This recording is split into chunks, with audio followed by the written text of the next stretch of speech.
الحمد لله نحمده ونستعينه ونستغفره ونؤمن به ونتوكل عليه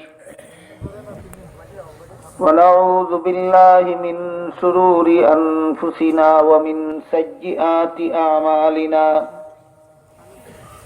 من يهده الله فلا مضل له ومن يضلله فلا هادي له ونشهد أن لا إله إلا الله وحده لا شريك له ونشهد أن سيدنا ونبينا ومولانا محمدا عبده ورسوله صلى الله تعالى عليه وعلى آله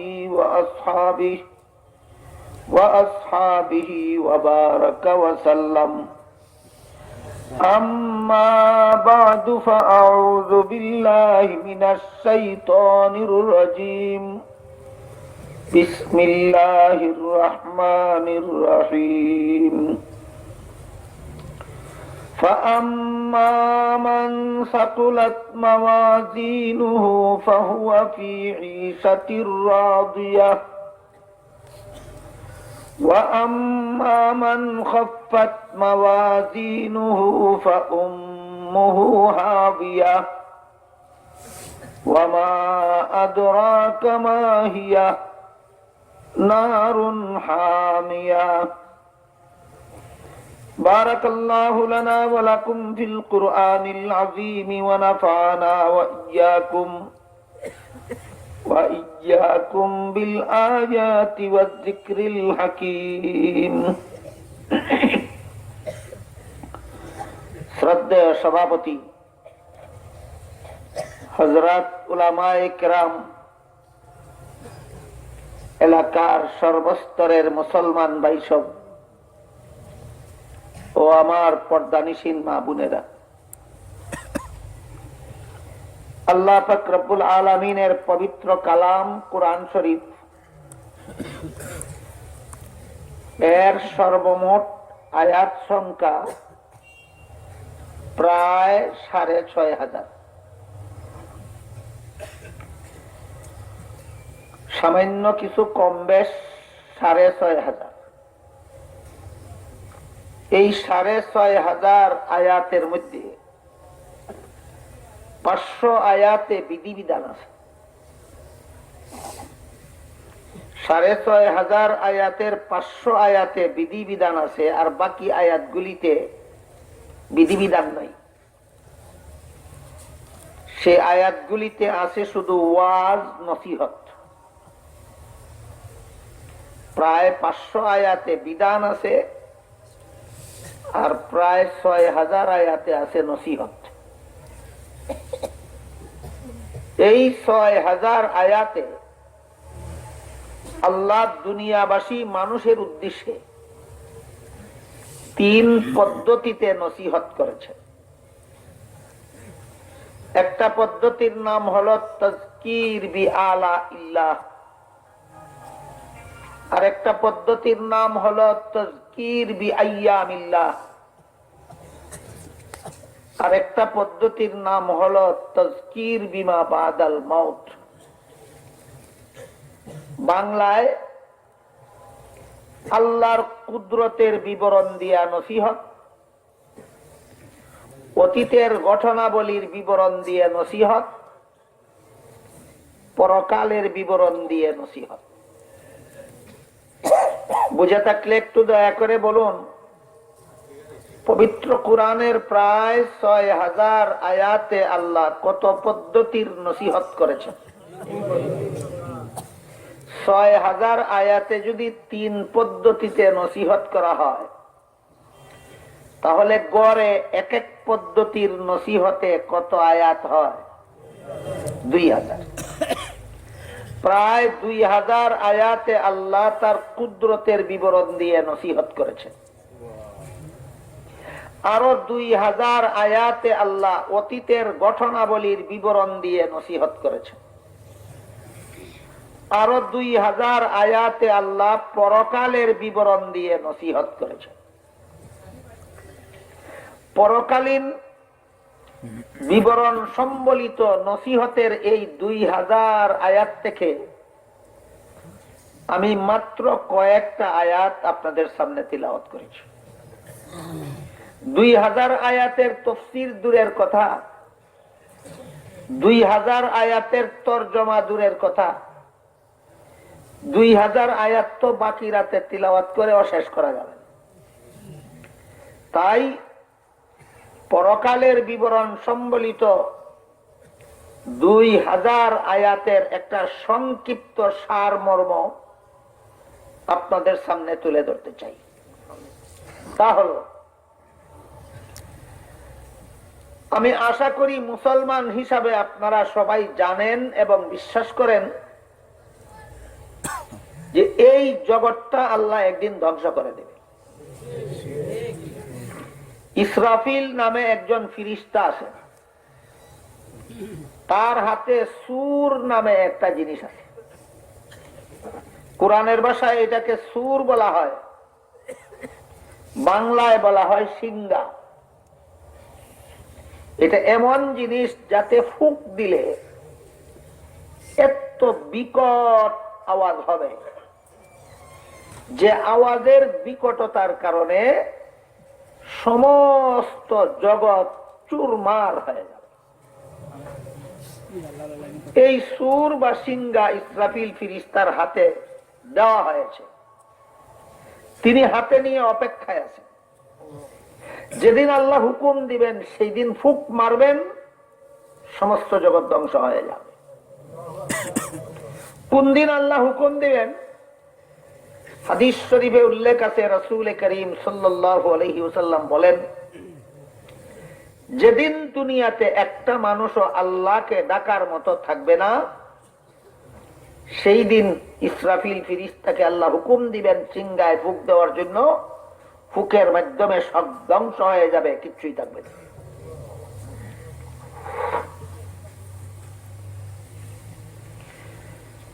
মানুষ পশু সব মরে যাবে, পাহাড়গুলি ধুনা তুলার মতো হয়ে উড়ে যাবে, আসমানগুলি ভেঙ্গে চুরমার হয়ে যাবে, চন্দ্র সূর্য চূর্ণ বিচূর্ণ হয়ে পড়ে যাবে, সাগর পাহাড় সব মিলে একাকার সমতল হয়ে যাবে, একটা মাঠ। তার বেশ কিছুদিন পরে আল্লাহ আবার ইসরাফিলকে হুকুম দিবেন ফুঁক দেওয়ার জন্য। দ্বিতীয় ফুঁকের দ্বারা সমস্ত মানুষের দেহ মাটির নিচে গঠিত হয়ে যাবে। সাথে সাথেই তৃতীয় ফুঁকের আদেশ দিবেন। তৃতীয় ফুঁকের দ্বারা মাটির নিচ থেকে সমস্ত মানুষ শরীরের ধুলাবালু যাচ্ছে যাচ্ছে মাঠে উঠে দাঁড়াবে, দাঁড়িয়ে দেখবে এটাই হাসরের মাঠ। এই পৃথিবীটাই মানুষ জীবিত হয়ে ওঠার আগে আগে আল্লাহ একটা সমতল মাঠে পরিণত করে রাখবেন। মাটির নিচ থেকে মানুষগুলি জীবিত হয়ে দাঁড়িয়ে দেখবে এইটাই হাসরের মাঠ। সমস্ত মানুষ জীবিত হয়ে হাসরের মাঠে দাঁড়াবে উলঙ্গ অবস্থায়। কি অবস্থায়?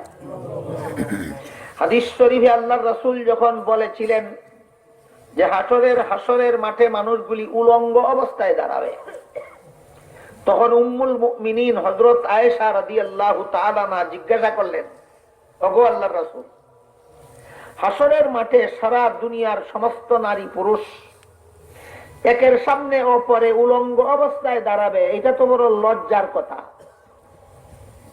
রাসূল বলেন, আয়েশা, হাসরের মাঠের অবস্থাটা এত ভয়াবহ হবে, আল্লাহর আযাব গজবের ভয়ে মানুষগুলি হা করে উপর দিকে তাকিয়ে যে দাঁড়াবে, 50,000 বছরের ভিতরে এক মুহূর্তের জন্য নিচের দিকে দৃষ্টি নিক্ষেপ করার মতো সাহস পাবে না। কাজেই কে কাপড় পরা আর কে উলঙ্গ, কে নারী আর কে পুরুষ, এই দিকে লক্ষ্য করার সময় কোথায় তার?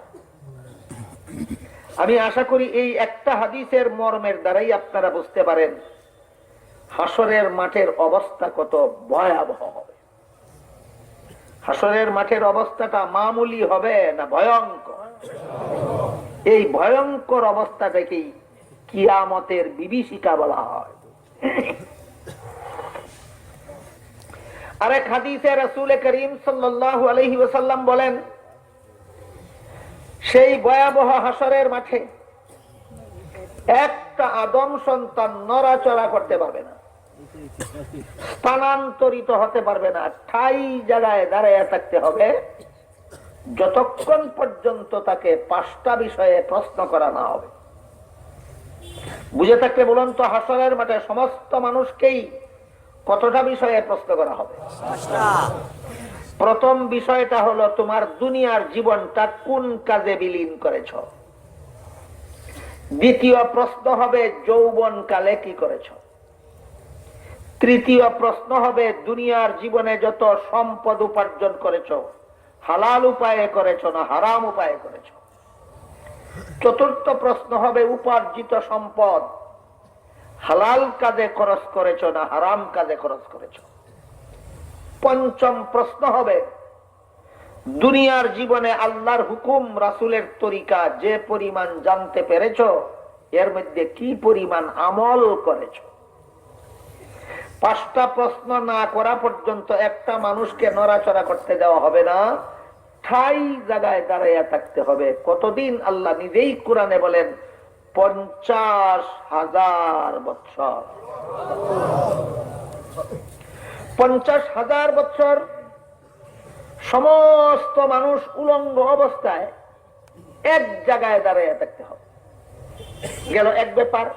অপরদিকে ইসরাফিল ফিরিস্তার প্রথম সিঙ্গার ফুকের সময় আকাশের সূর্য যে চূর্ণ বিচূর্ণ হয়ে পড়ে যাবে, হাসরের মাঠে মানুষগুলি মাঠে জীবিত হয়ে দাঁড়াবার আগে আগে আল্লাহ আবার সূর্যটাকে নতুন ভাবে সৃষ্টি করবেন। হাসরের মাঠে মানুষ দাঁড়াবার আগে সূর্যকে আবার নতুন ভাবে সৃষ্টি করবে। তখনকার সূর্যের তাপ বর্তমান পৃথিবীর আকাশের সূর্যের তাপের চেয়ে 70 গুণ বেশি হবে। বর্তমান আকাশের সূর্যে যে পরিমাণ হিট আছে, যে পরিমাণ তাপ আছে, এর চেয়ে 70 গুণ বেশি বর্ধিত তাপ দিয়ে আল্লাহ হাসরের মাঠে সূর্য সৃষ্টি করে উলঙ্গ অবস্থায় দাঁড়ানো মানুষগুলির মাথার আধ হাত উপরে সূর্যকে স্থাপন করবে। এই উত্তপ্ত সূর্যের নিচে উলঙ্গ অবস্থায় হাসরের মাঠে মানুষগুলি 50,000 বছর দাঁড়িয়ে থাকতে হবে।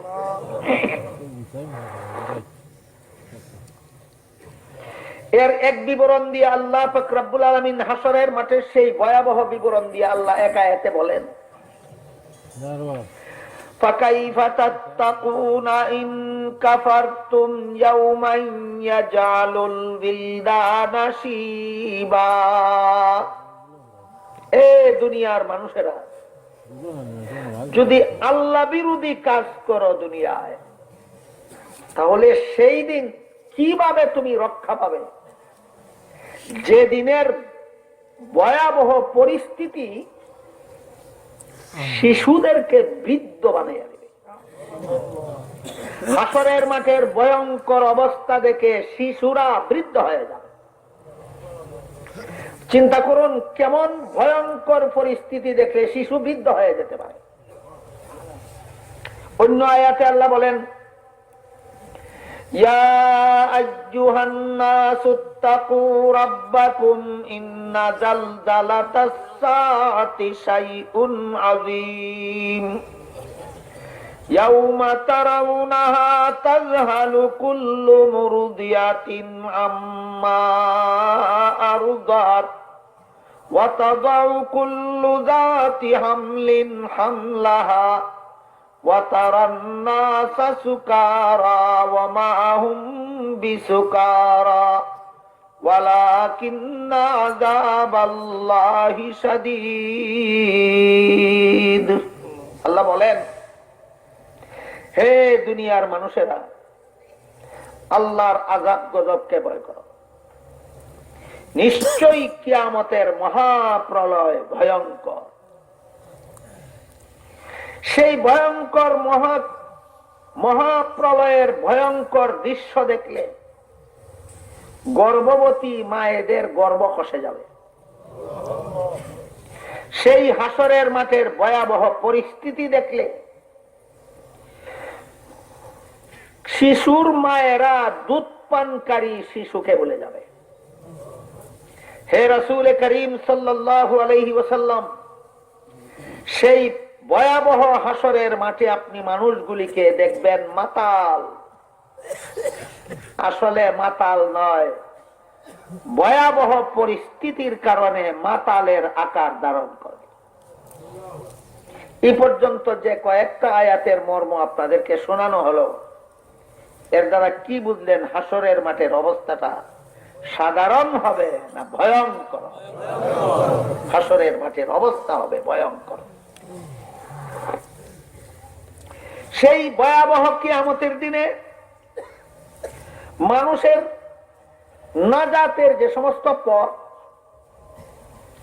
এই নাজাতের পথগুলির, নাজাতের ব্যবস্থাগুলির একটা ব্যবস্থা হলো আল্লাহর আরশের ছায়া। যারা আল্লাহর আরশের ছায়ার নিচে ছায়া লাভ করবে, এদেরকে সূর্যের আলো স্পর্শ করতে পারবে না। আর একটা নাজাতের ব্যবস্থা হলো রাসূল করিম সাল্লাল্লাহু আলাইহি ওয়াসাল্লামের হাউজে কাউসার। হাদিস শরীফে রাসূল করিম সাল্লাল্লাহু আলাইহি ওয়াসাল্লাম বলেন, হাসরের মাঠে আমার যে উম্মত হাউজে কাউসারের এক বিন্দু পানি পান করতে পারবে, অনন্তকাল পর্যন্ত আর কোনদিন তার পানির পিপাসা হবে না। মান শারিবা লাম ইয়াজমা আবাদা, কখনো আর কোনদিন সে পিপাসু হবে না। হাসরের মাঠের সেই ভয়াবহ পরিস্থিতি থেকে নাজাত লাভের আরেকটা ব্যবস্থা হচ্ছে, যাদের আমল নামা ওজন করার সময় নেকির পাল্লা ভারী হবে, নেকির পাল্লা ভারী হবে। বিভিন্ন আয়াতে আল্লাহ বলেছেন, বিভিন্ন হাদিসে রাসূল বলেছেন, হাসরের মাঠে মানুষগুলির আমল নামা ওজন করা হবে, আমল নামা ওজন করা হবে। সেই আমল নামার ওজন বেদিন কাফিরের আমল নামা ওজন করা হবে একবার, মুমিন মুসলমানের আমল নামা ওজন করা হবে দুইবার। বুঝে থাকতে বলুন, বেদিন কাফিরের আমল নামা ওজন হবে কতবার? একবার। মুমিন মুসলমানেরটা হবে দুইবার। তাদের একবার কেন আর মুমিন মুসলমানের দুইবার কেন? এটা বিবরণটা শুনলে আপনারা বুঝবেন। বেদিন কাফিরদের জীবনে যত নেক আমল করেছিল, সেইগুলির সওয়াব নেকির পাল্লায় উঠানো হবে। আর আল্লাহর প্রতি যে অবিশ্বাসী ছিল, সেই অবিশ্বাসের একটা গুনার পাল্লায় উঠানো হবে। সারা জীবনের হাজার হাজার সৎ কাজের সওয়াব নেকির পাল্লায় উঠানো হবে। আর আল্লাহর বিধানে অবিশ্বাসী হওয়ার একটা গুনার পাল্লায় উঠানো হবে। সওয়াবের পাল্লায় একটা সওয়াব উঠানো হবে না সারা জীবনের সমস্ত সওয়াবের কাজ? গুনার পাল্লায় অনেকগুলি গুনাহ উঠানো হবে না মাত্র একটা গুনাহ? যে কোন গুনাহটা? আল্লাহকে অবিশ্বাস করার গুনাহ। আল্লাহকে অবিশ্বাস করার গুনাহটা গুনার পাল্লায় উঠে উজান দেওয়া হবে। এই ওজনে দেখা যাবে সারা জীবন যত ভালো কাজ করেছিল, সবগুলি ভালো কাজের সওয়াবের পাল্লা হালকা হয়ে গেছে। আল্লাহর বিধানকে অবিশ্বাস করার একটা গুনার পাল্লা ভারী হয়ে গেছে। তখন আল্লাহ তাকে বলবেন, তোমার কি পরিমাণ গুনাহ করেছ সেইগুলির ওজন কত, কি পরিমাণ ভালো কাজ করেছ সেইগুলির ওজন কত, এইগুলির আর যাচাই বাছাইয়ের দরকার নাই। আমার বিধানে অবিশ্বাসী হওয়ার গুনার পাল্লার ভারী হওয়ার কারণে তুমি চিরকালের জন্য জাহান্নামে প্রবেশ করো। কাজেই একমাত্র আল্লাহর প্রতি অবিশ্বাসী হওয়ার কারণে যে ব্যক্তি চিরকালের জন্য জাহান্নামী সাব্যস্ত হবে, সে নামাজ পড়লো কিনা পড়লো না, রোজা রাখলো কিনা রাখলো না, দান খয়রাত করলো কি না করলো না এইগুলি আর যাচাই বাছাইয়ের দরকার নাই। এই জন্য তার দ্বিতীয় দফা আর ওজনের কোনো দরকার নাই। প্রথম দফার ওজনের দ্বারাই সে চিরস্থায়ী জাহান্নামী সাব্যস্ত হয়ে যাবে। আর মুমিন মুসলমানের আমল নামা বলুন, কথা মনে থাকলে, ওজন হবে কত দফা? প্রথম দফা, মুমিন মুসলমানের দুনিয়ার জীবনে যত গুনাহ করেছিল, যদি কুফর এবং শিরিক না হয়, আর বাকি যত গুনাহ করেছিল সবগুলি গুনার পাল্লায় ওঠানো হবে। আর আল্লাহর বিধানে যে বিশ্বাসী ছিল, এই বিশ্বাসের একটা সওয়াব নেকির পাল্লায় উঠানো হবে। উঠাইয়া প্রথম দফা মুমিনের আমলনামা ওজন দেওয়া হবে। বলুন তো, বুঝে থাকলে মুমিনের আমলনামার প্রথম দফার ওজনে গুনার পাল্লায় কি উঠানো হবে? সারা জীবনের সমস্ত গুনাহ। সওয়াবের পাল্লায় কি উঠানো হবে? আল্লাহর প্রতি বিশ্বাস রাখার একটা সওয়াব। ওজন দেওয়া মাত্রই ধরা পড়ে যাবে তার সারা জীবনের সমস্ত গুনার পাল্লা হালকা হয়ে কলেমা বিশ্বাস করার সওয়াবের পাল্লা ভারী হয়ে যাবে। এর মাধ্যমেই তাকে অবগত করে দেওয়া হবে, বেদিন কাফিরদের মতো তুমি চিরস্থায়ী জাহান্নামী হবে না। বেদিন কাফিরদের মতো তুমি চিরস্থায়ী জাহান্নামী হবে না। সুদ খেয়েছিল সারা জীবন, কিন্তু বিশ্বাস করেছিল সুদ খাওয়া হারাম। ঘুষ খাইছিল সারা জীবন, কিন্তু বিশ্বাস করতো আমি হারাম করতেছি। বেপরদা চলেছিল সারা জীবন, কিন্তু বিশ্বাস করতো আমি হারাম কাজ করতেছি। সারা জীবন নামাজ কাজা করতো, কিন্তু বিশ্বাস করতো আমি অপরাধ করতেছি। যত গুনার কাজ সবগুলি করত, কিন্তু এর কারণে নিজেকে নিজে আল্লাহর দরবারে অপরাধী মনে করত। এই বিশ্বাসটার দাম এত, এই বিশ্বাসটার সওয়াব নেকির পাল্লায় উঠাইয়া সারা জীবনের সমস্ত গুনার পাল্লায় উঠাই ওজন দিলে সমস্ত গুনার ওজন থেকে আমি আল্লাহর দরবারে অপরাধ করতেছি, আমি আল্লাহর বিধানে বিশ্বাসী, এই একটা আকীদার সওয়াবের পাল্লা ভারী হয়ে যাবে। বর্তমান সমাজে মুসলমানের অন্তর থেকে এই বিশ্বাসটাকে মুছে ফেলার জন্য বহুমুখী শয়তানি চক্রান্ত চলছে। আল্লাহর বিধানে যেন মুসলমানেরা বিশ্বাসী থাকতে না পারে, আল্লাহর ঘোষিত হারাম কাজ করে নিজেদেরকে যেন অপরাধী মনে না করে, সুদ খাইয়াও যেন নিজেকে অপরাধী মনে না করে, ঘুষ খাইয়াও যেন নিজেকে অপরাধী মনে না করে, মদ খাইয়াও যেন নিজেকে অপরাধী মনে না করে, গাঞ্জা খেয়েও যেন নিজেকে অপরাধী মনে না করে, চুরি করেও যেন নিজেকে অপরাধী মনে না করে, ডাকাতি করেও যেন নিজেকে অপরাধী মনে না করে, খুন খারাপি করেও যেন নিজেকে অপরাধী মনে না করে, সন্ত্রাস ব্যভিচার করেও যেন নিজেকে অপরাধী মনে না করে। এই জন্য আল্লাহর বিধানের প্রতি সমাজের সর্বস্তরের মানুষের অন্তরে ঘৃণা সৃষ্টি করে দেওয়ার মতো শয়তানি চক্রান্ত চলছে। আল্লাহ না করুক, যে মুসলমান নামাজ বন্দেগীও করে তার অন্তরেও যদি আল্লাহর বিধানের প্রতি এই শ্রদ্ধাবোধ না থাকে, তখনই সে মুরতাদ হইয়া যায়। কি হইয়া যায়? মুরতাদ হইয়া যায়। মুরতাদ হইয়া গেলে আল্লাহ পাক রব্বুল আলামিন বলেন, وَمَن يَرْتَدِدْ مِنكُمْ عَن دِينِهِ فَيَمُتْ وَهُوَ كَافِرٌ فَأُولَئِكَ الدُّنْيَا وَالْآخِرَةِ। হে মুমিন মুসলমানেরা, তোমাদের মধ্য থেকে যদি কেউ মুরতাদ হইয়া যায়, মুরতাদ হইয়া যায় মানে আগে আল্লাহর বিধানে বিশ্বাসী ছিল, পরে অবিশ্বাসী হইয়া যায়, তার নাম মুরতাদ হইয়া যায়। এখন পর্যন্ত সমাজের অনেক মুসলমানে বুঝে না মুরতাদ কি। কথা বুঝতে পেরেছেন? মুরতাদ কি? আগে আল্লাহর বিধানে বিশ্বাসী ছিল, পরে অবিশ্বাসী হয়ে গেল, তার নাম মুরতাদ। মুরতাদরা খুদাদ্রোহী, মুরতাদরা খুদাদ্রোহী।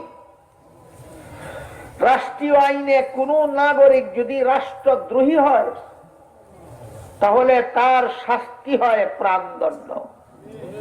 বলুন, রাষ্ট্রীয় আইনে কোন নাগরিক যদি রাষ্ট্রদ্রোহী হয় তার শাস্তি কি হয়? প্রাণদণ্ড। আল্লাহ এবং আল্লাহর রাসূল বলেন, কোন মুসলমান যদি আল্লাহর বিধানে অবিশ্বাসী হইয়া মুরতাদ হয়, রাসূল বলেন মান বাদদালা দীনাহু ফাকতুলুহু, তারও শাস্তি একমাত্র প্রাণদণ্ড। রাষ্ট্রদ্রোহীর শাস্তি রাষ্ট্রীয় আইনে প্রাণদণ্ড, খোদাদ্রোহী মুরতাদের শাস্তি আল্লাহর আইনে প্রাণদণ্ড। এই পর্যায়ে আমি আপনাদের শুধু একটা কথা জিজ্ঞাসা করতে চাই, রাষ্ট্রীয় আইনের মূল্য বেশি না আল্লাহর আইনের মূল্য বেশি? রাষ্ট্রদ্রোহী হইলে যদি শাস্তি প্রাণদণ্ড হইতে পারে, খোদাদ্রোহীরে যদি প্রাণদণ্ড দেওয়া না হয়, তাহলে দণ্ড দেওয়ার দায়িত্ব যাদের হাতে, এরা মুখে বলে না, কাজে কর্মে প্রমাণ করে যে আমাদের দৃষ্টিতে আল্লাহর আইনের চেয়ে রাষ্ট্রের আইনের দাম বেশি। এই জন্য আল্লাহর আইনের যারা বিদ্রোহী হয় এদেরকে ফাঁসি দেই না, সরকারি আইনের যারা বিদ্রোহী হয় এদেরকে ফাঁসি দেই। দিয়া কি প্রমাণ করে? দিয়া প্রমাণ করে যে আমার দৃষ্টিতে রাষ্ট্রীয় আইনের যেই মূল্য, আল্লাহর আইনের সেই মূল্য নাই। এই কারণে খোদাদ্রোহীরে ফাঁসি দেই না, রাষ্ট্রদ্রোহীরে ফাঁসি দেই। কাজে কর্মে প্রমাণ করে আমার দৃষ্টিতে আল্লাহর চেয়ে রাষ্ট্র বড়। মুরতাদরে ফাঁসি না দিয়া কাজে কর্মে কি প্রমাণ করে? আল্লাহর চেয়ে রাষ্ট্র বড়। এই জন্য রাষ্ট্রদ্রোহীরে ফাঁসি দেয়, আল্লাহ দ্রোহীরে ফাঁসি দেয় না। কথা পরিষ্কার বুঝতে পারলেন? আল্লাহ পাক রব্বুল আলামিন বলেন, হাসরের মাঠে সমস্ত মানুষ দাঁড়ানোর পরে সমষ্টিগতভাবে আল্লাহ হাসরের মানুষকে উদ্দেশ্য করে একটা প্রশ্ন করবেন। কি প্রশ্ন? লিমানিল মুলকুল ইয়াউম, আজকের রাষ্ট্রীয় ক্ষমতা কার? হাসরের মাঠে সমস্ত মানুষকে লক্ষ্য করে আল্লাহ একটা প্রশ্ন করবেন, লিমানিল মুলকুল ইয়াউম, আজকের রাষ্ট্রীয় ক্ষমতা কার? সাহস হবে না কোন মানুষের জবাব দিবা, টু শব্দ করা সহজ হবে না, নীরব নিস্তব্ধ হয়ে থাকবে হাসরের মাঠ। তাই আল্লাহ নিজের প্রশ্নের জবাবে নিজেই বলবেন, লিল্লাহিল ওয়াহিদিল কাহ্হার, মহারাগে রাগান্বিত আল্লাহর জন্য আজকের রাষ্ট্রীয় ক্ষমতা। এই রাষ্ট্রীয় ক্ষমতার প্রশ্ন কেন হাসরের মাঠে উঠাবেন আল্লাহ? জবাবে মুফাসসিরিনে কেরাম লেখেন, দুনিয়াতে কিছু মানুষ পৃথিবীর সামান্য একটা টুকরার রাষ্ট্রীয় ক্ষমতা পায়। সব মানুষ না কিছু মানুষ? দুনিয়াতে কিছু মানুষ পৃথিবীর সামান্য একটা টুকরার রাষ্ট্রীয় ক্ষমতা পায়।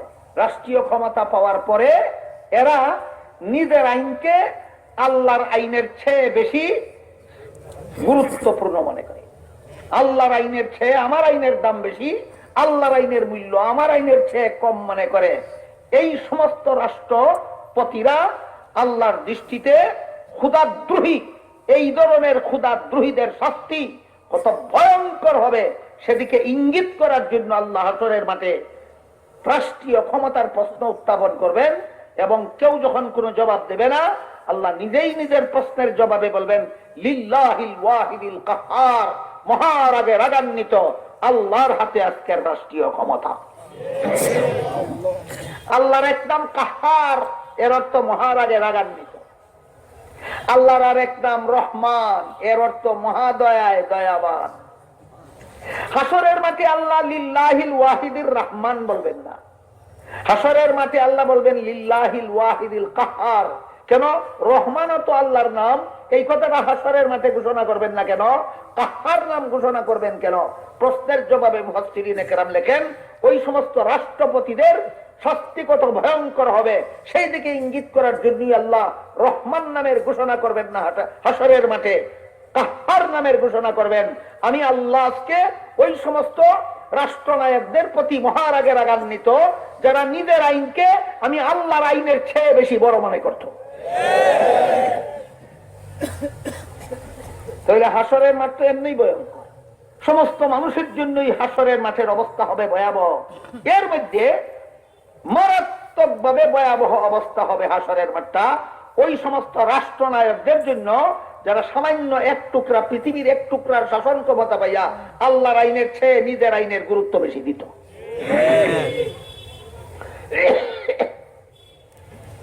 সেই হাসরের মাঠে হাদিস শরীফে রাসূল করিম সাল্লাল্লাহু আলাইহি ওয়াসাল্লাম বলেন, মুরতাদ সারা জিন্দেগি ভর যত নেক আমল করেছিল সব এই নেক আমলের একটারও কোনো ওজন হবে না।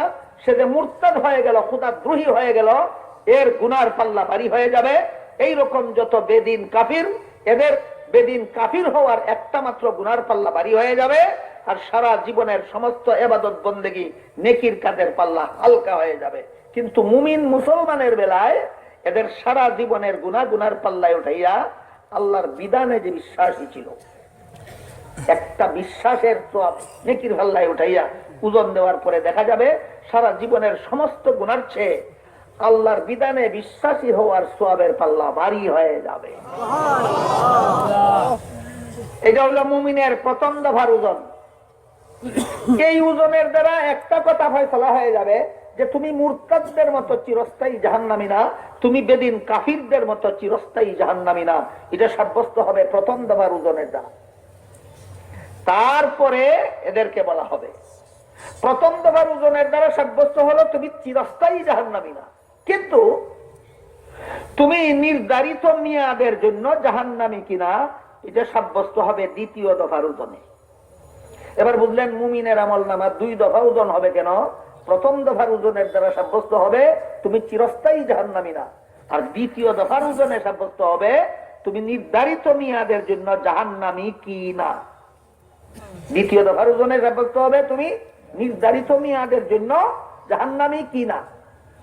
এই দ্বিতীয় দফার ওজনে মুমিন মুসলমানের সারা জীবনের সমস্ত সওয়াবের পাল্লায় উঠাইয়া সারা জীবনের সমস্ত গুনার পাল্লায় উঠাইয়া মুমিনের আমল নামা দ্বিতীয় দফা ওজন করা হবে।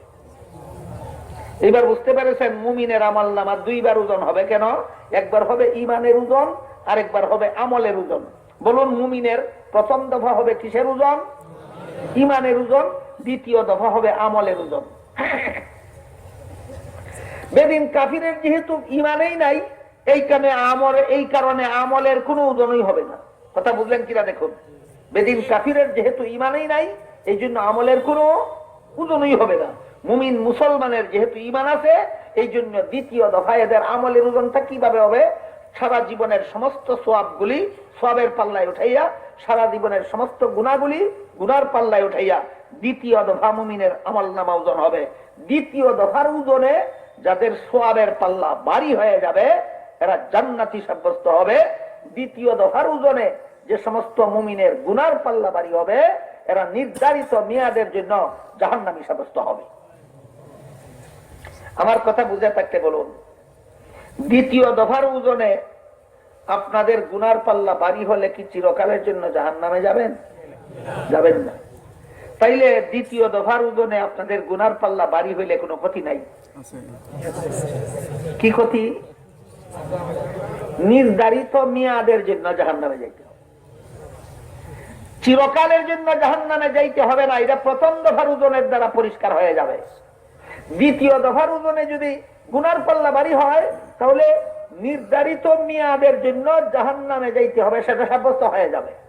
কাজেই আমরা যদি জাহান্নামের আগুনে ছুঁইবার আগে জান্নাতে যেতে হয় তাহলে দ্বিতীয় দফার ওজনেও আমাদের নেকির পাল্লা ভারী হওয়া দরকার। বলুন, আমার কথা বুঝে থাকলে দ্বিতীয় দফার ওজনে নেকির পাল্লা ভারী হইলে জাহান্নামের আগুনে ছুঁইবার আগেই জান্নাতে যাবেন। দ্বিতীয় দফার ওজনে নেকির পাল্লা ভারী হইলে জাহান্নামের আগুনে ছুঁইবার আগেই জান্নাতে যাবেন। এখন বুঝার ব্যাপার হইল কি পরিমাণ নেকি হইলে নেকির দ্বিতীয় দফার ওজনে নেকির পাল্লা ভারী হবে, আর কি পরিমাণ গুনাহ হইলে দ্বিতীয় দফার ওজনে গুনার পাল্লা ভারী হবে। এইটা হলো অত্যন্ত গুরুত্বপূর্ণ ব্যাপার, সর্বস্তরের মুসলমানের জানা দরকার। একজন লোকে মনে মনে হিসাব করে, আজকে সারা দিনে আমি জোহরের নামাজ পড়েছি, আসরের নামাজ পড়েছি, মাগরিবের নামাজ পড়েছি, এশার নামাজ পড়েছি, ফজরের নামাজ পড়িনি। পড়ছে কত বেলা? পড়ছে না কত বেলা? তাইলে তো আমার 4 বেলার নামাজে পড়ছি, এটার সবের ভাল্লা, 1 বেলার নামাজে পড়ছি না, এটার গুনার ভাল্লার থেকে বাড়ি হবে। এইভাবে অঙ্ক মিলাই আলয়। মুফাসসিরিনে কেরাম তাফসীরের কিতাবে লেখেন, তুমি যেইভাবে অঙ্ক মিলাও এইভাবে ওজন হবে না। হাসরের মাঠে সওয়াবের পাল্লা আর গুনার পাল্লা ভারী হওয়ার, ওজনদার হওয়ার অঙ্ক হবে অন্যরকম। অঙ্ক হবে অন্যরকম। সেই অঙ্কটাই আপনাদের অত্যন্ত গুরুত্বপূর্ণ ভাবে বোঝা দরকার। কে কি পরিমাণ সওয়াবের কাজ করলো এই অনুপাতে সওয়াবের পাল্লা ভারী হবে না। কে কি পরিমাণ গুনাহ করলো সেই অনুপাতে গুনার পাল্লা ভারী হবে না। বরং সওয়াবের পাল্লা ভারী হওয়ার জন্য 3টা শর্ত, 3টা কোয়ালিটি থাকতে হবে। যার আমলের মধ্যে 3টা কোয়ালিটি পরিপূর্ণভাবে থাকবে, তার একটা সওয়াবের পাল্লা আরেকজনের সারা জিন্দেগীর সওয়াবের পাল্লার চেয়েও ভারী হবে। এইরকম গুনার পাল্লা ভারী হওয়ার জন্য একটা কোয়ালিটি লাগবে। যার গুনার মধ্যে একটা কোয়ালিটি থাকবে, তার একটা গুনার পাল্লা আরেকজন মুমিনের সারা জিন্দেগীর সমস্ত গুনার পাল্লার চেয়ে ভারী হবে। বলুন, পরিমাণের দ্বারা নেকি বদির পাল্লা ভারী হয় না কোয়ালিটির দ্বারা? নেকির পাল্লা ভারী হওয়ার জন্য কোয়ালিটি কটা লাগে? 3টা। নেকির পাল্লা ভারী হওয়ার জন্য কোয়ালিটি কটা লাগে? 3টা। গুনার পাল্লা ভারী হওয়ার জন্য কোয়ালিটি লাগে একটা। এই 3টা কোয়ালিটি নেকির পাল্লা ভারী হওয়ার জন্য বুঝলেই আপনি টের পাবেন আপনার ওজনদার নেকি করতেছেন না হালকা নেকি করতেছেন। গুনার কোয়ালিটিটা বুঝলেই টের পাবেন আপনি হালকা গুনাহ করতেছেন জীবন ভর না ভারী গুনাহ করতেছেন। এতটুকু টের না ভাইলে তাফসীর শুনে লাভ কি? টের হইয়া যাওয়া দরকার এখানে যে আমরা জীবন ভর যত সওয়াবের কাজ করতেছি এগুলি খুব ভারী ওজনদার সওয়াবের কাজ করতেছি না হালকা পাতলা সওয়াবের কাজ করতেছি। জীবন ভর যত গুনার কাজ করতেছি ওজনদার ভারী গুনার কাজ করতেছি না হালকা পাতলা গুনার কাজ করতেছি। এইটাই যদি টের না ভাইলেন তাহলে হাসরের মাঠে নেকি বুদ্ধি ওজনের বিবরণ শুনে লাভ কি? মুফাসসিরিনে কেরাম তাফসীরের কিতাবে লিখেছেন, নেকির পাল্লা ভারী হওয়ার জন্য নেকির মধ্যে যে 3টা কোয়ালিটি লাগবে, এর মধ্যে প্রথম কোয়ালিটির নাম হলো ঈমান। প্রথম কোয়ালিটির নাম হলো ঈমান। ঈমানদারের নেকির পাল্লা ভারী হবে, বেঈমানের নেকির পাল্লার কোনো ওজনই হবে না। 1 নম্বর কোয়ালিটি ঈমান মনে থাকবে। 2 নম্বর সহিহ নিয়ত। সহিহ নিয়তে যদি সওয়াবের কাজ করে এই সওয়াবটা হবে অত্যন্ত ভারী ওজনদার। আর গলত নিয়তে যদি সওয়াবের কাজ করে সওয়াবটা হবে হালকা পাতলা, ওজন হবে না। সহিহ নিয়তের ব্যাখ্যা হলো আমি নেক আমল করি শুধুমাত্র আল্লাহকে খুশি করার জন্য। আর কোন মানুষকে খুশি করার জন্য, কোন মানুষকে দেখাবার জন্য যদি নেকের কাজ করে, সওয়াবের কাজ করে, এটা হলো গলত নিয়তে সওয়াবের কাজ করলো। এই কোয়ালিটি নষ্ট হওয়ার কারণে তার সারা জীবনের সওয়াবেরও নেকির পাল্লায় হাসরের মাঠে কোনো ওজন হবে না।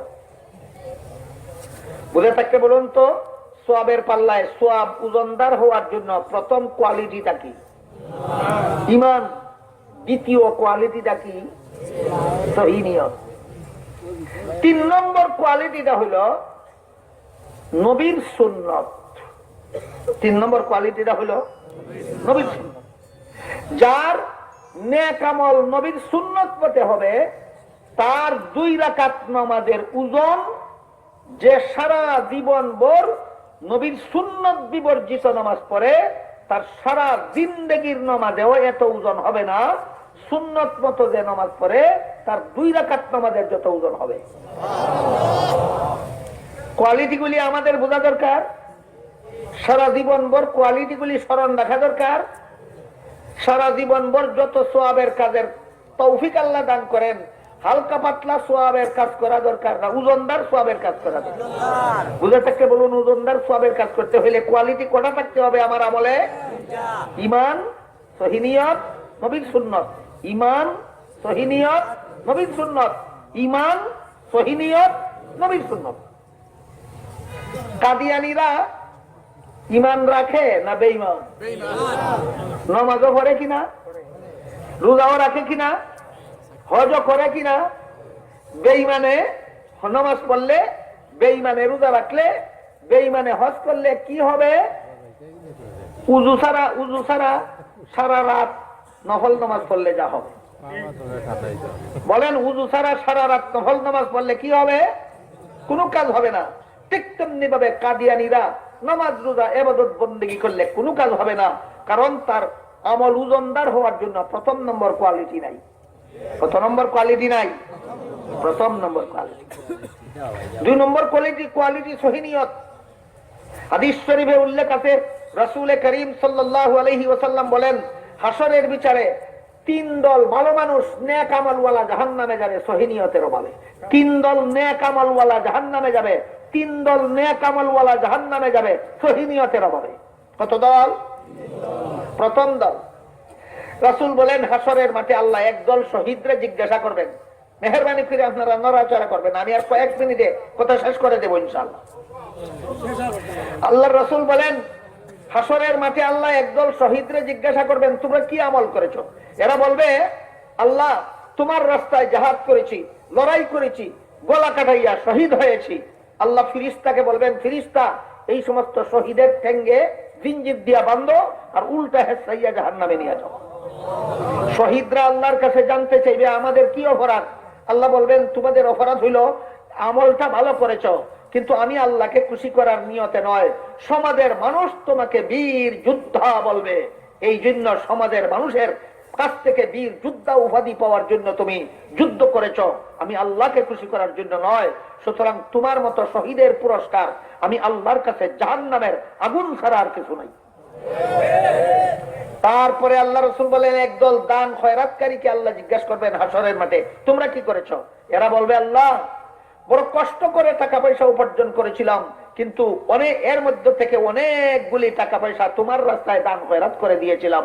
আল্লাহ ফিরিস্তাকে বলবেন, ফিরিস্তা এই দানবীরের পায়ে জিঞ্জির দিয়ে বাঁধো, উল্টা হেসাইয়া জাহান্নামে নিয়ে যাও। দানবীরেরা আল্লাহর কাছে জানতে চাইবে, আমাদের কি অপরাধ? আল্লাহ বলবেন, তোমরা দান খয়রাত করেছো, আমি আল্লাহর রাস্তায়, ভালো কথা, আমল ভালো করেছো, কিন্তু আমি আল্লাহকে খুশি করার নিয়ত ছিল না তোমাদের। তোমাদের নিয়ত ছিল মানুষের মারহাবা, ধন্যবাদ পাওয়ার নিয়ত ছিল। এই জন্য তোমাদের মতো দানবীরের পুরস্কার আমি আল্লাহর কাছে জাহান্নামের আগুন ছাড়া আর কিছু নাই। তারপরে রাসূল বলেন, হাসরের মাঠে আল্লাহ একদল আলেমকে জিজ্ঞাসা করবেন, তোমরা কি আমল করেছো? এরা বলবে, আল্লাহ সারা জীবন ভর তোমার বান্দাদেরকে তোমার কথা শোনাইছি, তোমার বান্দাদেরকে তোমার পথে দাওয়াত দিয়েছি। আল্লাহ বলবেন ফিরিস্তাকে, ফিরিস্তা এই সমস্ত আলেমদের পায়ে দুহাত জিঞ্জির দিয়ে বাঁধো, উল্টা হেসাইয়া জাহান্নামে নিয়ে যাও। আলেমরা আল্লাহর কাছে জানতে চাইবে, আমাদের কি অপরাধ? আল্লাহ বলবেন, তোমরা আমার বান্দাদেরকে আমার পথে দাওয়াত দিয়েছো, ভালো কাজ করেছো, কিন্তু তোমাদের নিয়ত আমি আল্লাহকে খুশি করার নিয়ত ছিল না। তোমাদের নিয়ত ছিল যাদেরকে আমার কথা শোনাও তাদের কাছে তুমি শ্রদ্ধার পাত্র হইয়া থাকবা, তাদের ভক্তি কুড়াবার জন্য তাদেরকে আমার কথা শোনাইছো, তারা তোমারে মারহাবা ধন্যবাদ দেওয়ার জন্য, তারা তোমার ভক্ত হইয়া থাকার জন্য তুমি তাদেরকে আমার কথা শোনাইছো। তোমাদের মতো আলেমের পুরস্কার আমি আল্লাহর কাছে জাহান্নামের আগুন ছাড়া কিছু নাই। হাদিসের মর্ম বুঝে থাকতে বলুন, একদল শহীদ গেল জাহান্নামে, একদল দানবীর গেল জাহান্নামে, একদল আলেম গেল জাহান্নামে। ইমানের অভাবে না নেক আমলের অভাবে না সহিনিয়তের অভাবে? তাহলে নেক আমল ওজনদার হওয়ার জন্য 2 নম্বর কোয়ালিটিটা কি পাইলাম? সহিনিয়ত। 1 নম্বর কোয়ালিটি হলো আমলওয়ালার ইমান থাকতে হবে, 2 নম্বর কোয়ালিটি হইলো নিয়ত সহি থাকতে হবে, 3 নম্বর কোয়ালিটি হইলো আমলটা নবীর সুন্নত মতে হতে হবে। নবীর সুন্নতের আলোচনা করলে উপায় নাই। বর্তমান সমাজের নমাজি মুসলমানদের নমাজের উপায় নাই, দাঁড়ানির সময় সুন্নত নাই, হাত উঠাইবার সময় সুন্নত নাই, হাত বান্ধার সময় সুন্নত নাই, রুকুত যাওয়ার সময় সুন্নত নাই, সেজদাত যাওয়ার সময় সুন্নত নাই, বসার সময় সুন্নত নাই, সালাম ফিরানির সময় সুন্নত নাই। মুফাসসিরিনে কেরাম লিখেছেন, সুন্নত মতো এক ব্যক্তি 2 রাকাত নামাজ পড়লে এই 2 রাকাত নামাজের যে পরিমাণ ওজন হবে নেকির পাল্লায়, সুন্নতের খেলাফ নামাজ যে পড়ে তার সারা জীবনের সমস্ত নামাজেরও ওই পরিমাণ ওজন হবে না নেকির পাল্লায়। আমার কথা বুঝে থাকতে বলুন, আমরা যারা সুন্নতের লক্ষ্য রাখি না নেক আমল করি, আমরা খুব ওজনদার নেক আমল করি না হালকা পাতলা? নেকির পাল্লা হালকা হইলে নাজাত পাওয়া যাবে হাসরের মাঠে, না ওজনদার হওয়া দরকার? যদি চাই দ্বিতীয় দফার ওজনে আমার নেকির পাল্লা ওজনদার হোক, তাহলে ইমান যেভাবে ঠিক আছে তেমনি ভাবে নিয়ত সহি রাখতে হবে এবং সুন্নত মতো নেক আমল করতে হবে। কি মতো নেক আমল করতে হবে? সুন্নত মতো নেক আমল। গেল সওয়াবের পাল্লা ওজনদার হওয়ার জন্য তিনটা কোয়ালিটির দরকার, মনে থাকবে? তিন কোয়ালিটির দরকার। গুনার পাল্লা ভারী হওয়ার জন্য একটা কোয়ালিটি যথেষ্ট। গুনার পাল্লা ভারী হওয়ার জন্য একটা কোয়ালিটি যথেষ্ট। কোয়ালিটিটা কি? মুফাসসিরিন কেরাম তাফসীরের কিতাবে লিখেছেন, গুনার পাল্লা ভারী হওয়ার জন্য যে একটা কোয়ালিটি, মুমিনের দ্বিতীয় দফার ওজনে, মুমিনের দ্বিতীয় দফার ওজনে, ইমান তো আছেই, প্রথম দফার ওজনেই সাব্যস্ত হয়ে গেছে তার ইমান আছে, মুমিনের দ্বিতীয় দফার ওজনে তার গুনার পাল্লা ভারী হওয়ার জন্য যেই কোয়ালিটিটার দরকার সেটা হলো গুনাহটা বিপদে হইরা করছে না খামখেয়ালি কইরা করছে। দেখো অনেকে আছে ঠিককে গুনাহ করে, বিপদে হইরা গুনাহ করে, দায় হইরা গুনাহ করে, অসুবিধায় হইরা গুনাহ করে। একদিন অসুস্থতার কারণে উঠতে পারলো না, বসতে পারলো না, নামাজ পড়লো না।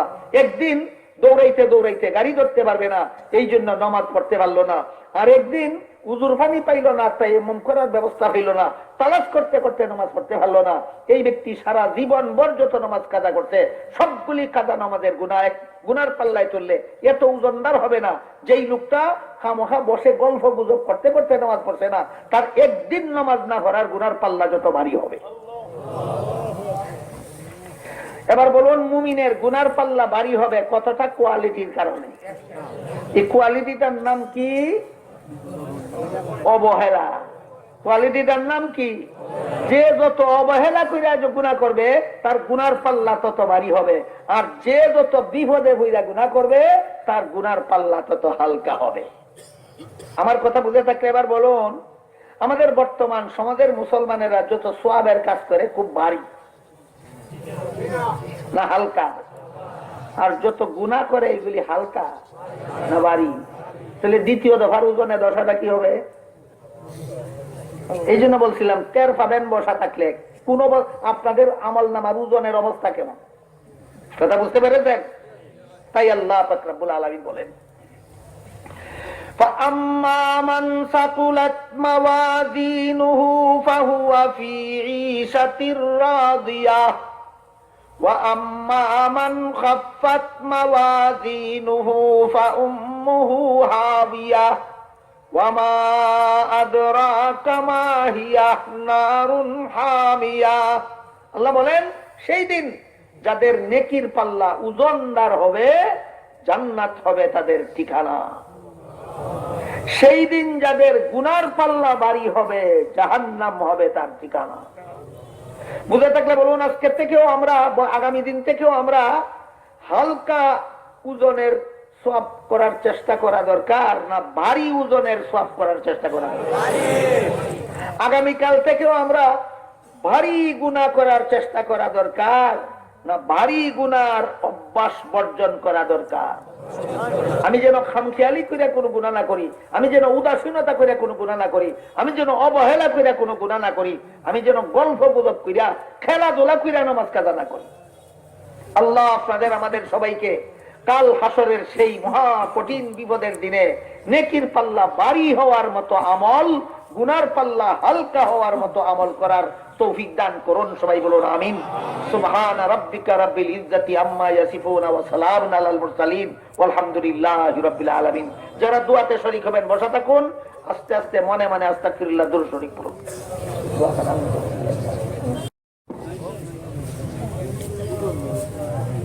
আস্তাগফিরুল্লাহ ইন্নাল্লাহ গফুরুর রহিম। আলহামদুলিল্লাহ الحمد لله الذي هدانا لهذا وما كنا لنهتدي لولا أن هدانا الله. اللهم صل على محمد وعلى آل محمد كما صليت على إبراهيم وعلى آل إبراهيم إنك حميد مجيد. اللهم بارك على محمد وعلى آل محمد كما باركت على إبراهيم وعلى آل إبراهيم إنك حميد مجيد. ربنا ظلمنا أنفسنا وإن لم تغفر لنا ربنا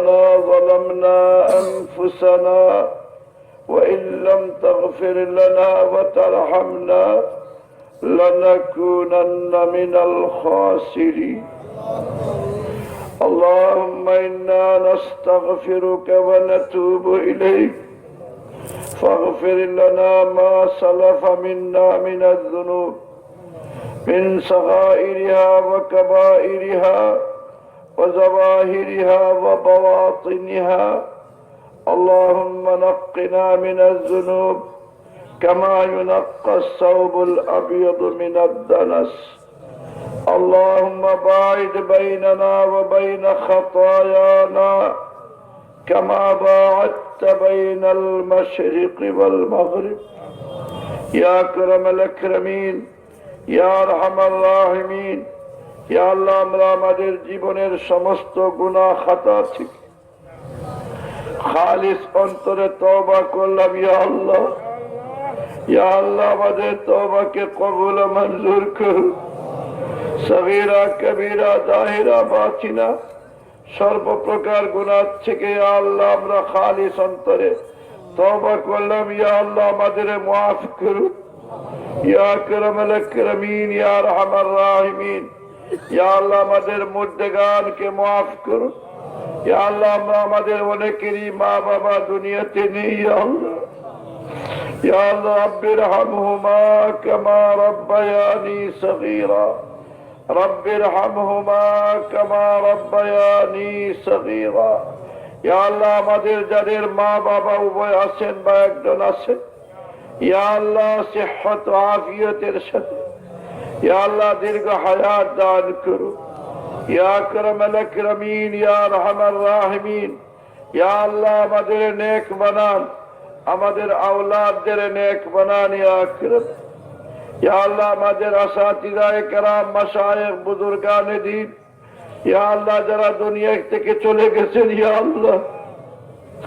ইয়া আল্লাহ সবার দরাজাতকে বুলন্দ করুন ইয়া আল্লাহ শেখ বাগা রহমতুল্লাহ আলাইহি সহ ইয়া আল্লাহ আমাদের আকাবের আসলাফ যারা দুনিয়া থেকে চলে গেছেন ইয়া আল্লাহ তাদের দরাজাতকে বুলন্দ করুন ইয়া রাব্বাল আলামিন ইয়া আল্লাহ আমাদের আসাতিজা মুরব্বিয়ান মাশায়েখ যারা এখনো দুনিয়াতে আছেন ইয়া আল্লাহ তাদের হায়াতে তাইয়্যিবা তাবিলা মুবারাকা দান করুন ইয়া আকরামাল আকরামিন ইয়া আরহামার রাহিমিন ইয়া আল্লাহ আমরা যারা হাত উঠিয়েছি ইয়া আল্লাহ আমাদের কার অন্তরে কি বাসনা আছে আপনি জানেন ইয়া আল্লাহ আমাদের কার অন্তরে কি মকসুদ আছে আপনি জানেন ইয়া আল্লাহ আপনার কাছে খুলে বলতে হবে না ইয়া আল্লাহ আমাদের সবার জায়েজ মাকাসিদ পুরা করে দিন ইয়া আল্লাহ সবার জায়েজ মাকাসিদ পুরা করে দিন ইয়া আল্লাহ আমরা কে কোন মুশকিলে আছি কে কোন সমস্যায় আছি আপনি জানেন